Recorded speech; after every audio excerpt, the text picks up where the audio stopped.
Hey, it's Dr. Long. So after we posted our Chiro Moms Car Talk, somebody asked, how do you choose a pillow? And I can't believe we haven't done a video about this sooner because it's a question that I commonly get. So I brought some pillows to demonstrate. I'm a side sleeper and we advocate sleeping on your side or your back. So this is an example of a pillow that is too high for me. Right now, my nose should line up with my chin, should line up with my sternum. And as you can see, this one's too high. So I have another one.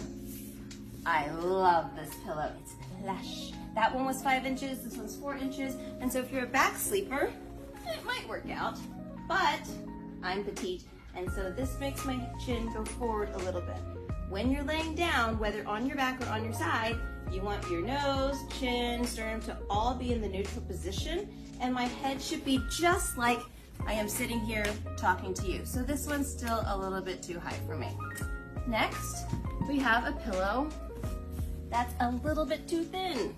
So my shoulders go up like this, and this does not provide neck support. The pillow should be providing neck support, not just comfy for your head.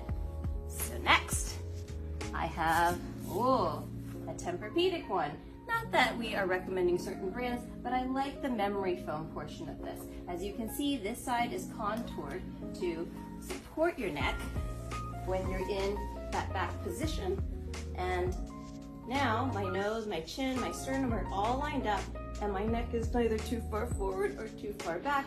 It should just be nice and neutral. Last but not least, this is my actual pillow. It's a lot thinner than I would have thought that I would want, but it really does help and gives me a great night's sleep when I'm sleeping on my side. Hope this has been helpful.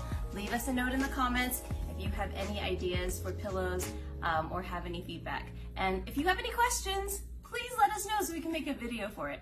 Thank you to Audrey for bringing this to our attention. Bye!